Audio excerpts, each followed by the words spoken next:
Eu sou a Fran Borges, você tá no Prosas e Algo Mais, e hoje nós vamos conversar sobre Dom Casmurro. E aí, capítulo traiu ou não traiu?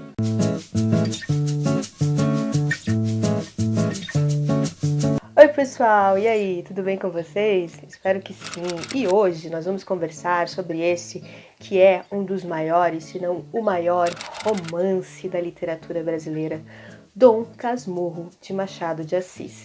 E ele também é responsável pelo maior mistério, da nossa literatura.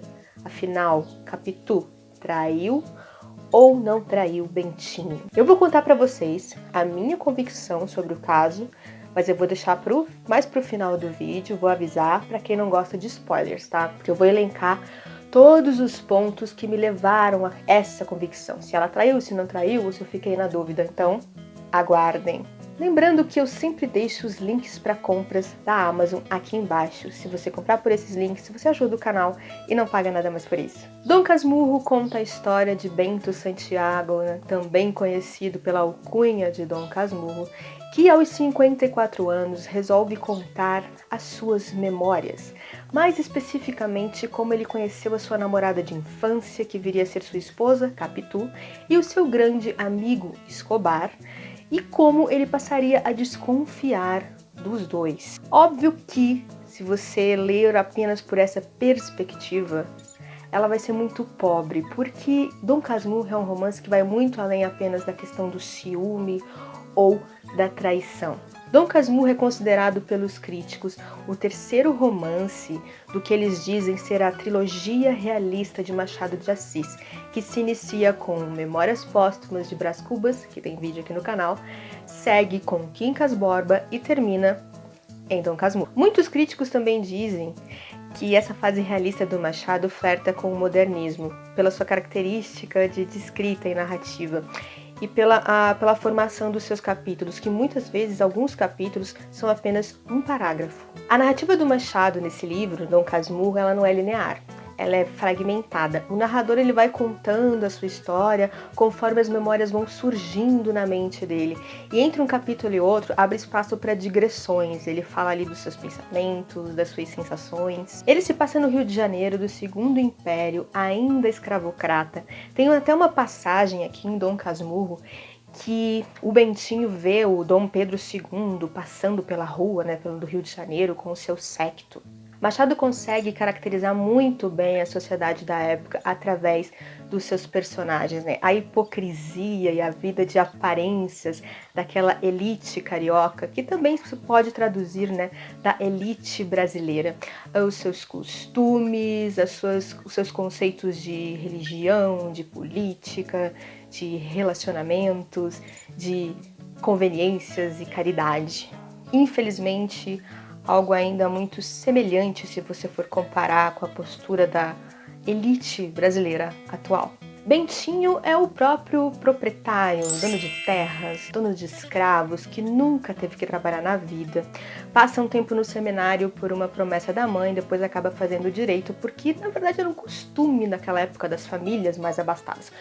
Ou eles terminavam fazendo direito, ou terminavam fazendo medicina. O livro é contado em primeira pessoa, então nós temos toda a perspectiva da história pelos olhos do Bentinho. Ou seja, vocês já sabem, quando o narrador é em primeira pessoa, ele nunca é 100% confiável. Então, fica atento ao que ele diz. Uma característica muito marcante dessa fase realista do Machado é a conversa com o leitor. Ele está sempre ali te instigando, te chamando, fazendo você prestar atenção em determinado fato, tirando onda com a sua cara, te levantando questões. Ele conversa com você em várias partes do texto. Bentinho também nos conta como que ele ganhou, a alcunha de Dom Casmurro. Foi um vizinho que lhe deu esse apelido.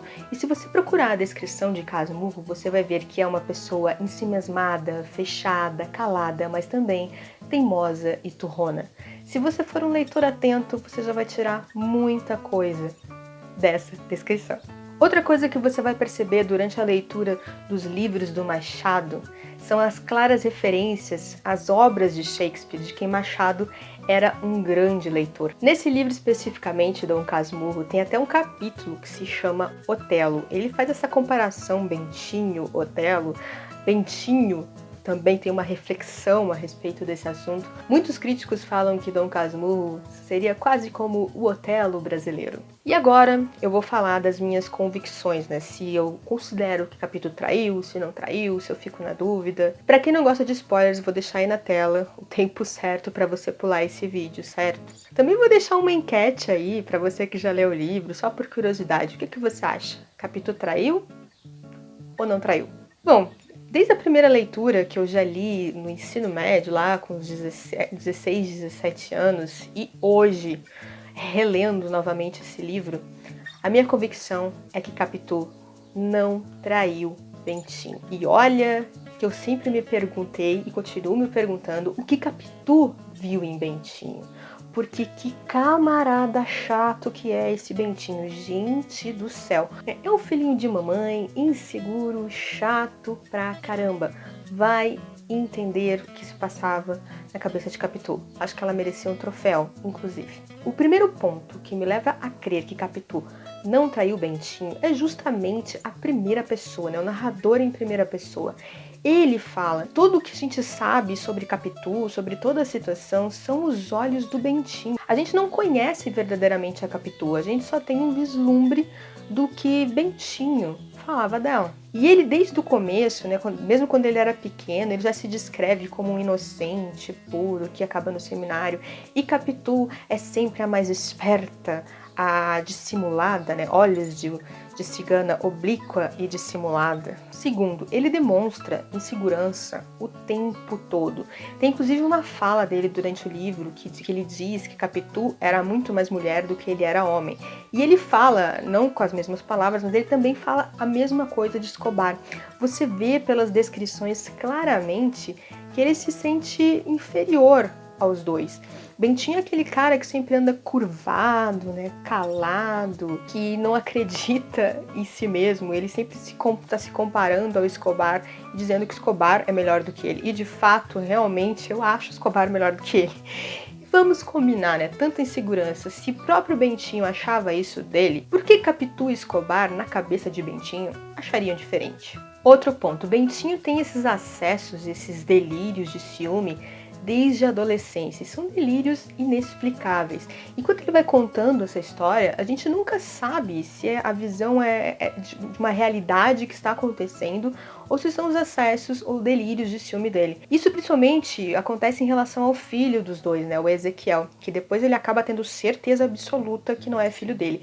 Ele vê uma semelhança do menino com Escobar que só ele enxerga, porque ninguém mais ao redor corrobora esse pensamento dele, acha a mesma coisa. Por fim, enquanto você vai lendo o livro, você percebe claramente que Bentinho escreveu essas memórias para se justificar perante os outros e acredito que talvez até para ele mesmo, né, justificar as suas ações. E vocês que leram aí, o que acham? Qual é a convicção de vocês, né? Não esqueça de votar na enquete, mas se quiser deixar um comentário aí, coloca bem grande ali, spoiler, para que ninguém leia desavisado, ok? Foi uma releitura incrível, com toda a bagagem que eu fui adquirindo ao longo do tempo.